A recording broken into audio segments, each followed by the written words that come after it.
오늘은 아까 말씀드린 대로 사사기 강의 마지막 시간입니다. 그동안 잘 견뎌주신 여러분들께 진심으로 감사드립니다. 오늘 우리가 함께 살펴볼 말씀은 사사기의 결말 부분입니다. 이제 온니엘에서부터 시작해서 삼손까지 12명의 사사 이야기가 다 끝이 났습니다. 오늘 우리가 읽을 성경은 사사기 에필로그, 끝맺는 이야기입니다. 어떻게 사사시대가 끝이 났는가, 그 12사사의 이후 이야기죠. 우리가 지난번 19번의 말씀을 통해서 사사시대에 사사를 비롯한 모든 사람들이 어떻게 하나님으로부터 점점 더 멀어져 갔는지, 어떻게 타락해 갔는지에 대해서 배워왔습니다. 이 사사시대는 하나님께서 택한 백성들이 가나안에 정착하면서 정말 하나님이 이상적으로 꿈꾸던 그 나라를 만들어 주셨는데, 그들이 점점 가나안 그 땅의 문화에 물들어가고 하나님의 눈이 아닌 사람의 눈에 보기에 좋은 대로 물들어가는 그런 타락의 과정들이었습니다. 이 사사시대 마지막 이야기에는 두 가지 이야기가 함께 붙어 있는데요. 먼저 첫 번째 이야기부터 살펴보려고 합니다. 첫 번째 이야기는 미가라고 하는 사람의 이야기입니다. 미가서를 기록한 예언자 미가와는 헷갈리지 마세요. 전혀 다른 사람입니다. 동명이인이에요. 어느 날 미가의 어머니가 집에서 돈을 잃어버립니다. 무려 은 1100세겔을 잃어버려요. 지난 시간에 제가 은 1100세겔이 얼마나 큰 돈인지 말씀드렸어요. 제사장의 110년치 연봉을 잃어버린 겁니다. 그러니까 어마어마한 돈을 잃어버렸으니 그 말은 이 집이 그만큼 잃어버릴 돈이 있었다는 얘기죠. 그러니까 이 집이 굉장한 부자인 겁니다. 그래도 아무리 큰 부자라고 해도 1100세겔이라고 하는 어마어마한 돈을 잃어버렸으니 어머니가 당연히 화가 나겠죠. 미가의 어머니가 너무 화가 나서 어떤 놈이 돈을 훔쳐갔는지 모르지만 그 놈을 향해서 어마어마한 저주를 퍼부어요. 그런데 그걸 옆에서 가만히 듣던 아들이 깜짝 놀랍니다. 왜냐? 자기가 훔쳐갔거든요. 알고 봤더니 범인이 아들이었어요. 그 저주를 듣고 너무나 무서워서 잔뜩 겁먹은 미가가 어머니한테 이야기합니다. 어머니, 그 돈 사실 제가 훔쳐갔어요. 그렇게 아들이 범인이라는 걸 밝혀지니까 아까 그렇게 혹독한 저주를 했던 어머니가 걱정이 되는 겁니다. 자기 입술로 뱉어놓은 저주가 있잖아요. 그 저주가 혹여나 아들에게로 돌아갈까 봐 이제 걱정이 돼요. 그래서 얼른 내 아들이 여호와께 복받기 원하노라 하고서 얼른 저주를 바꿔서 축복으로 바꿔놓습니다. 그래도 마음에 걸리니까 이제 그 아들이 돌려주었던 1100세겔을 하나님께 드리기로 해요. 엄청난 헌금을 한 거죠. 참 믿음 좋아 보이는 어머니 아닙니까? 그런데 그 중에서 200세겔을 들여서 1100세겔 중에 200세겔을 들여서 뭘 하냐면 신상을 부어서 만들어요. 하나님께서 만들지 말라고 하셨던 그 신상, 형상을 만든 거예요. 어떤 형상이든 하나님을 상징하는 것이든 아니든 간에 그 어떤 형상이든 만들어 섬기지 말라고 했는데 그 계명을 깨고 있는 거예요. 게다가 이 미가의 집에는 자기 소유의 신당이 있었다라고 말합니다. 자기 소유의 신당, 자기 소유의 하나님을 섬기는 집이 있었던 거예요. 성경에는, 한글 성경에는 신당이라고 번역되어 있는데 히브리어 원문에는 하나님의 집이에요. 베트 엘로힘, 하나님의 집이라고 되어 있어요. 하나님의 집을 가지고 있는 건 나쁜 게 아니에요. 그런데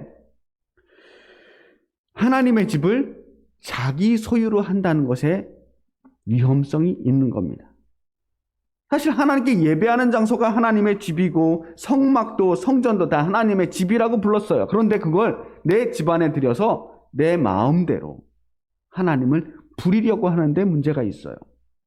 자기 집에 하나님의 집을 지어놓고 거기에 하나님의 형상을 모셔두고 하나님을 개인 소유로 하면서 하나님을 내 마음대로 사용하고자 하는 욕망이 드러나 있는 겁니다.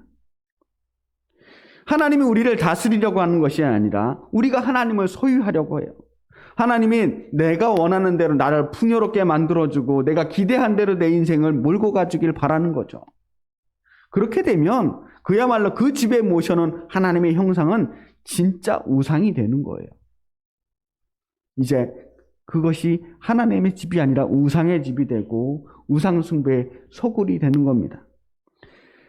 이 사람들은 거기에 하나님의 형상만 모셔둔 게 아니라 제사장이 입는 옷, 에봇도 만들어 두었어요. 근데 에봇만 만들어 둔 게 아니라 드라빔이라고 하는 것을 또 만들어 놓았어요. 이 드라빔은 가정에서 섬기는 가정신입니다. 가정용 우상이라고 보면 좋아요. 나중에 우리 창세기에 보면 야곱이 라반의 집에서 나올 때 라헬 그 아내가 라반의 집에서 훔쳐가지고 나온 게 드라빔이거든요.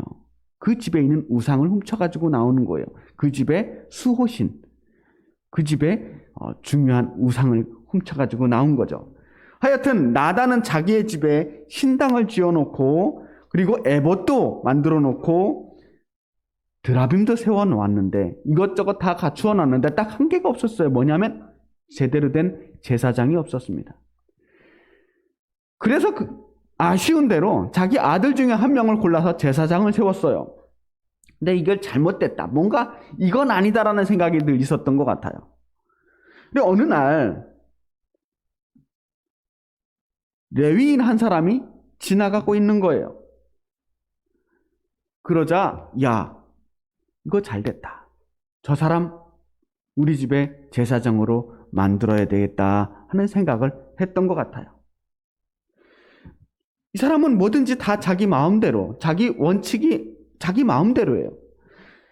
그 집에 있는 성전도 사실은 하나님이 명령하신 하나님의 성전이 아니었고 거기에 모신 신당도 하나님이 만들라고 하신 신상도 아닙니다. 게다가 제사장도 자기 마음대로 자기 아들을 세웠다가 또 이제 레위인을 세우려고 합니다. 이런 자기 마음대로 섬기는 그 신앙의 모습이 당시 사사시대의 신앙의 모습이었다라는 것을 보여주고 있는 거예요. 미가는 그 레위인을 이제 자기 개인 제사장으로 고용을 합니다.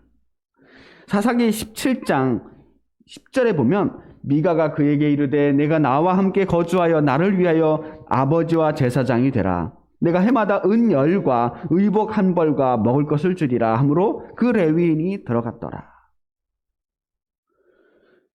그냥 레위인이라고 하니까 다른 면접 필요 없습니다. 그냥 들어와서 나를 위해 제사장이 되라. 사실은 제사장은 아무나 하는 게 아니에요. 레위인이라고 무조건 제사장이 될 수 있는 게 아니라 아론의 자손인지 제대로 된 제사장의 혈통인지도 봐야 해요. 무엇보다 제사장은 사람들이 그렇게 함부로 세울 수 있는 게 아니거든요. 그런데 지금 그런 거 가릴 게 아닙니다. 근데 또 이 레위인도 문제가 많아요. 자기가 자격이 있는지 없는지도 모른 채 얼싸좋다 연봉 협상을 하고 그 집에 들어가서 제사장 노릇을 하고 있습니다. 제 마음대로 제사장을 세우는데 거기에 들어가서 제사장 밥을 먹고 사는 거예요. 이제 이 미가는 이 제사장까지도 사유화하고 있습니다. 제사장을 자기 직원처럼 부리고 편하게 제사 드리고 하나님을 좀 더 편하게 이용해야겠다는 생각을 하고 있는 거예요. 부자와 결탁한 레위인, 이 결합으로 선한 것이 나오기가 어려워요. 하나님의 소유가 되어야 할 이 레위인이 부자의 소유가 되는 겁니다. 그런데 17장 11절 볼까요? 그 레위인이 그 사람과 함께 거주하기를 만족하게 생각했으니 이는 그 청년이 미가의 아들 중 하나같이 됨이라. 이 미가의 아들 중 하나같이 레위인이 되었다는 거예요. 제사장이 처음 들어갔을 때는 내가 당신이 우리의 아버지처럼 되어라, 우리의 제사장이고 우리의 아버지가 되어라라고 초청해 놓고 어느 순간 보니까 이 집의 아들의 한 사람처럼 그렇게 되어버린 거예요. 새 번역엔 이렇게 번역되었습니다. 처음에 이 미가가 레위인을 초청할 때 이렇게 말하거든요. 우리 집에 살면서 어른이 되어주시고 제사장이 되어주십시오. 그런데 이제는 아들처럼 대하는 거예요. 레위인은 그 집에서 말 잘 듣는 아들처럼 레위 사람의 고분고분하면서 시키는 대로 따박따박 제사를 드렸겠죠. 그러던 어느 날 단지파 사람들이 이 레위 사람을 만나게 돼요. 단지파 사람들이 어쩌다가 이 에브라임 지파 땅까지 오게 되었는가. 이 단지파 사람들이 누구냐면 삼손이 속해 있던 지파가 단지파거든요. 근데 삼손이 죽고 나서 단지파 사람들은 도저히 그 블레셋 영역에서 살 수가 없게 됐습니다. 결국은 그곳을 떠나야만 하는 처지에 이르는 거예요. 그래서 새로운 땅을 찾아 헤매게 됐는데 정탐꾼이 정탐을 하는 중에 거기까지 오게 된 거예요. 이 사람들이 이 미가의 집에 있는 레위인을 만나는데 레위인에게 축복 기도를 하고 또 떠납니다. 축복 기도를 받고 떠나는데 레위인이 이렇게 말해요. 평안히 가라. 너희 가는 길은 여호와 앞에 있느니라.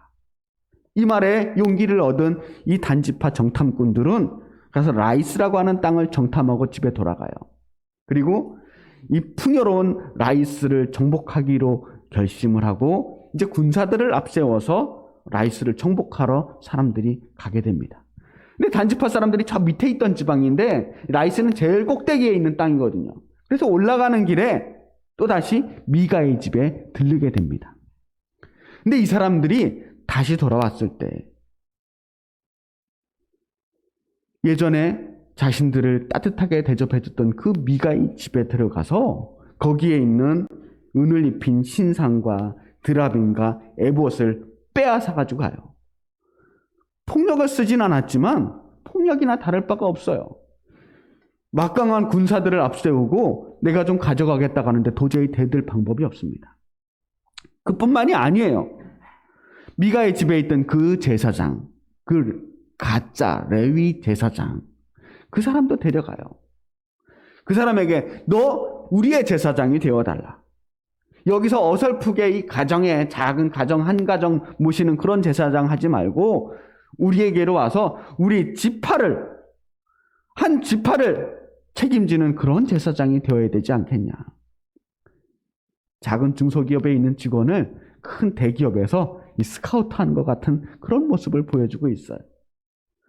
이 얘기를 들은 이 레위인은 뒤도 안 돌아다보고 바로 단지파 사람을 따라갑니다.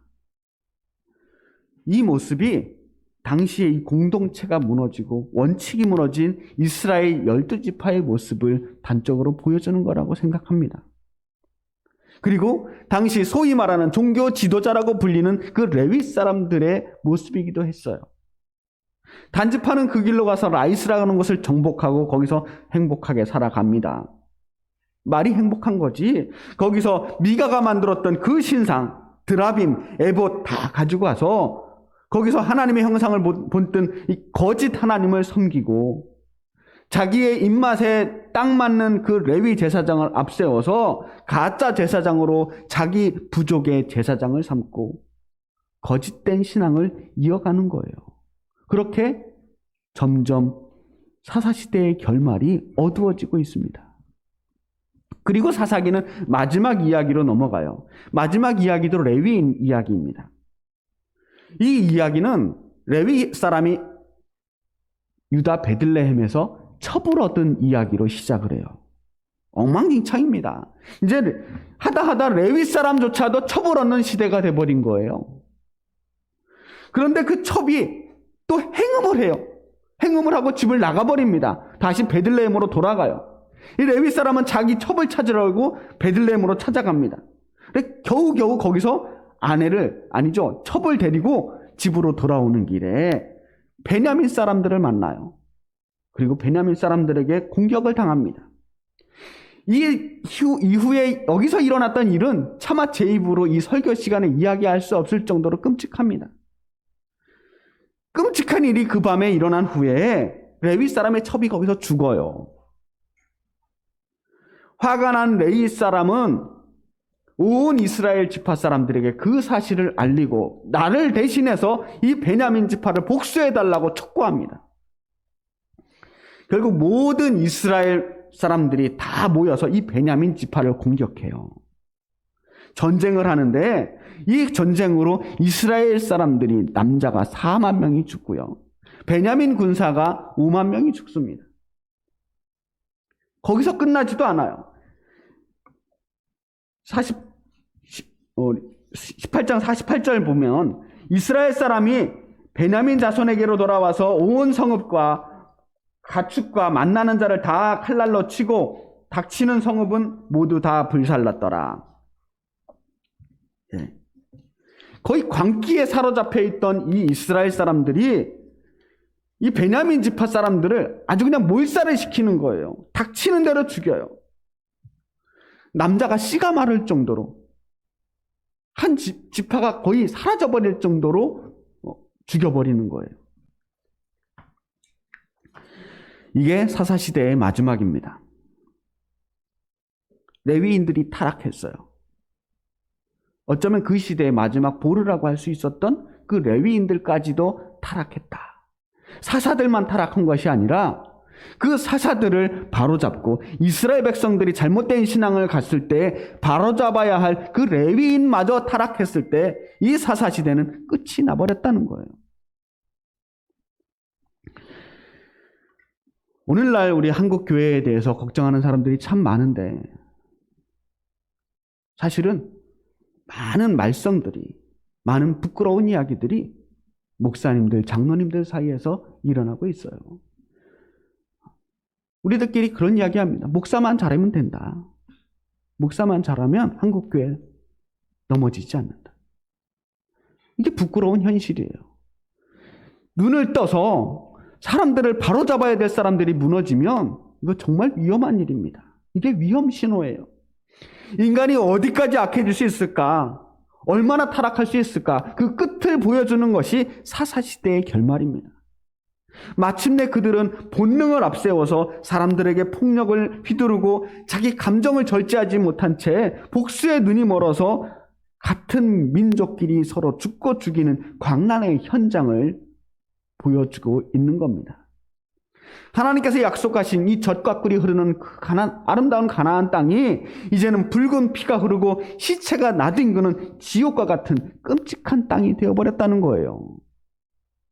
사사기는 이렇게 결말을 맺습니다. 그때 이스라엘에 왕이 없으므로 사람이 각기 자기의 소견에 옳은 대로 행하였더라. 참 희한합니다. 각자 자기 소견에 옳은 대로, 자기 눈에 보기에 옳은 대로 살아가면 분명히 옳게 되어야 하는 게 상식인데 세상이 점점 더 좋아져야 할 것 같은데 현실은 안 그래요. 사람들은 저마다 다 자기가 옳다고 생각해요. 그래서 사람들이 싸우는 거예요. 내가 옳다고 생각하는 것을 굽힐 수 없으니까. 그런데 문제는 내가 옳다고 생각하는 게 다른 사람들한테는 안 옳을 때 문제가 생기는 거예요. 내가 옳다고 생각하는 게 하나님께는 옳지 않을 때 그때 죄가 만들어지는 거예요. 기준이 나에게만 있으면 이 세상은 반드시 악하게 되어 있습니다. 내 눈에도 옳아야 하지만 다른 사람 눈에도 옳아야 돼요. 그게 객관적인 정의가 되는 겁니다. 뿐만 아니라 내 눈에도 옳아야 하지만 하나님께도 옳아야 돼요. 그게 성경에서 말하는 정의예요. 정의. 근데 그게 안 돼요. 왜? 오늘 성경에서는 왕이 없기 때문이라고 말합니다. 여기서 왕이라고 하는 것은 왕정시대의 어떤 절대 군주를 이야기하는 게 아니에요. 사람이 왕이 됐던 시대는 언제나 타락했던 시대였습니다. 다윗이든 솔로몬이든 아무리 위대한 왕이 다스리더라도 그 시대에 어두운 그림자들이 있었어요. 그래서 지금 이스라엘에 왕이 없었다라고 이야기하는 것은 그런 왕이 아니라 하나님을 왕으로 섬기고 하나님을 삶의 기준으로 섬기는 그런 시대를 살지 않았다는 것을 이야기하는 거예요. 이스라엘의 진정한 왕은 하나님이어야 했거든요.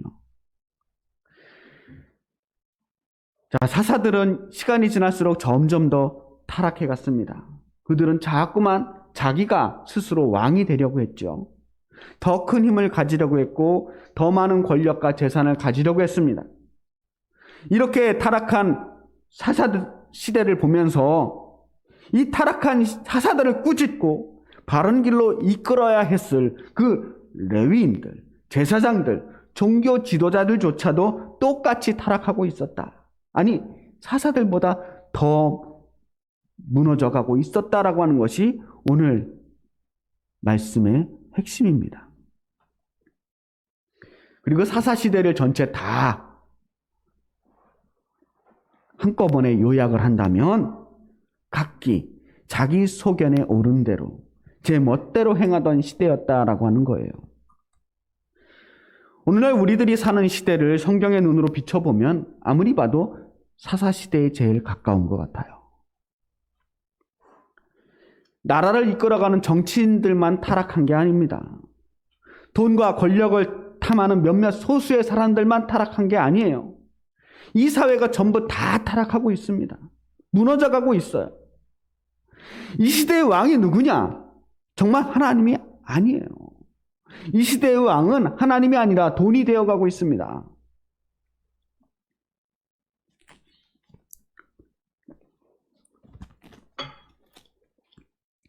미국의 퓨 리서치 센터라고 하는 곳에서 17개 선진국을 대상으로 내 삶을 의미 있게 만드는 것이 무엇인가? 내 삶을 의미 있게 만드는 것이 무엇인가라고 하는 질문에 대해서 설문조사를 했습니다. 우리나라도 이 17개국 안에 들어있더라고요. 자랑스럽죠? 근데 아주 눈에 띄는 결과가 하나 나왔어요. 오직 한국만이, 이 17개 나라 중에서 오직 한국만이 내 삶을 의미 있게 만드는 것이 무엇인가라고 하는 질문에 돈이라고 하는 대답이 1위를 차지했습니다. 더 놀라운 것은요, 원래 이 질문이 여러 가지 복수의 대답이 가능하도록 질문을 했는데 오직 한국만이 62%의 응답자가 다른 거는 하나도 대답하지 않고 딱 하나 돈만 적어냈다는 거예요.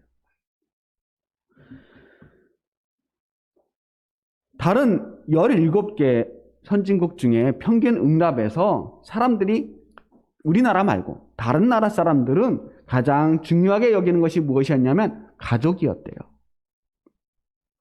한국은 그 가족을 꼽지 않은 3개의 나라 중에 하나예요. 우리나라는 돈이었고 스페인은 건강을 가장 중요하게 생각했고요. 대만은 사회를 가장 중요하게 생각했다고 합니다. 근데 한국이 유일하게 돈이었어요.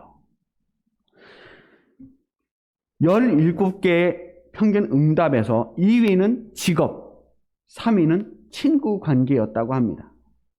그런데 이 직업과 친구 관계는 우리나라에서 순위권에도 없었습니다.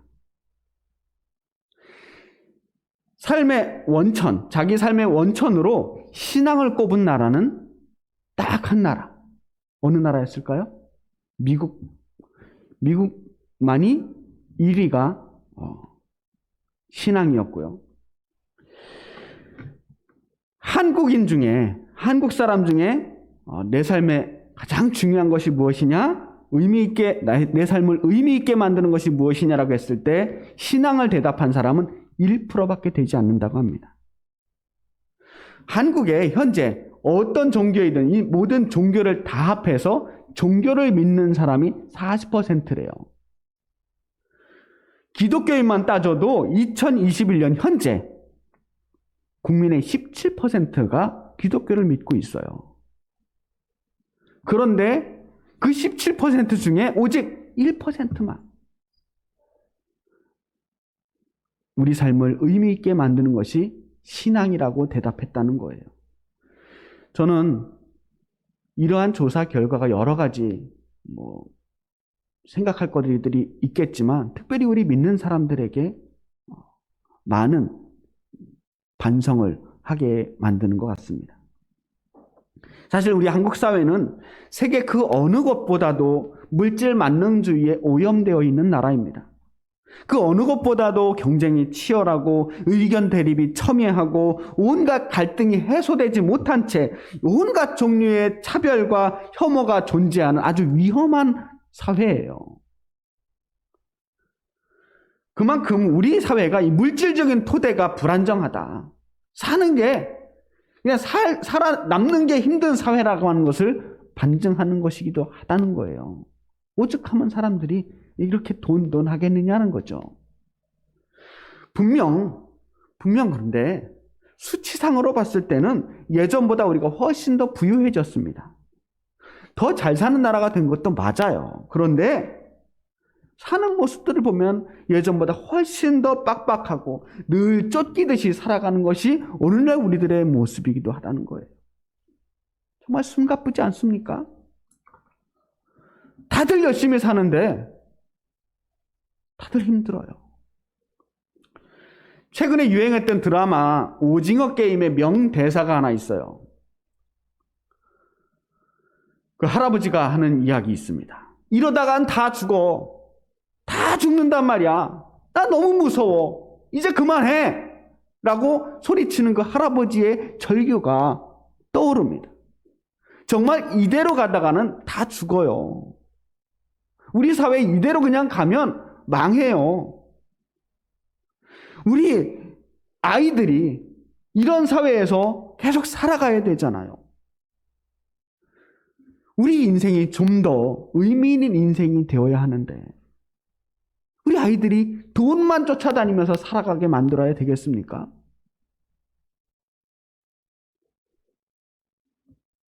어른들이야 그렇다고 쳐도 우리 애들까지 그렇게 살아서야 되겠습니까? 이 사회가 정말 희망이 만들어질 수 있겠습니까? 우리 인생이 좀 더 의미 있고 가치 있는 인생이 되어야 하잖아요. 제 소견에 옳은 대로 그저 돈 하다가 이 짧은 인생을 마쳐서야 되겠느냐는 거예요. 우리 인생에 분명한 기준이 있어야 합니다. 내 눈에도 좋아야 하지만 모든 사람에게 좋은 세상. 특별히 하나님께서 보시기에 옳은 세상. 하나님께서 왕이 되셔서 우리를 다스리시는 그런 세상. 그게 하나님의 나라거든요. 하나님의 나라를 꿈꾼다는 건 그런 거예요. 어제보다는 더 나은 내일을 꿈꾸는 게 희망입니다. 하나님의 뜻이 이 땅 위에 이루어지기를 원한다면 우리 가던 길을 잠시 멈춰야 합니다. 이제 그만하라고. 이러다간 다 죽는다고 누군가 외쳐야 합니다. 정말 이렇게 가다간 큰일 나거든요. 지금까지 모두 20번에 걸쳐서 사사기를 살펴보았어요. 우리는 사사기를 살펴보면서 사실 훌륭하고 본받을 만한 사람들보다는 실망스러운 사람들을 더 많이 만나게 되었습니다. 어디 사사들 뿐입니까? 성경은 위인들의 성공담이 아니에요. 성경의 등장인물 하나하나 살펴보다 보면 다 그렇게 실망스러운 부분들이 있어요. 성경이 거룩한 책이라고 해서 거룩한 사람들만 등장하는 게 아니라는 거예요. 그러나 오히려 그 수많은 죄인들의 실수와 잘못을 통해서 우리의 모습을 바라보게 되는 거죠. 여기가 거룩한 사람들이 함께 예배하는 교회라고 해서 정말 우리가 다 거룩한 거 아니잖아요. 우리들도 죄인들이 모여서 어떻게든 거룩하게 살아보려고 애쓰는 사람들 아닙니까? 사사기 역사가는 바벨론에게 멸망해서 포로로 잡혀갔다 돌아온 그 사람들에게 이 비극이 어디서부터 왔는지를 설명하고 있습니다. 저 사사기를 봐라. 자기 소견에 옳은 대로 살아갔던 저 시대가 우리를 멸망으로 이끌었던 원인이었다. 우리 저렇게 살면 안 된다. 우리 또다시 저렇게 멸망하면 안 된다. 그걸 경고하고 있는 겁니다. 이제 우리는 다시 사사시대로 돌아가면 안 돼요. 하나님께서 원하시는 그 하나님의 나라, 하나님이 보시기에 좋은 그 세상을 함께 소망하면서 주님을 끝까지 바라보며 믿음으로 승리하시는 우리 엘림교회 성도 여러분이 되시기를 주님의 이름으로 간절히 축원합니다. 기도하겠습니다.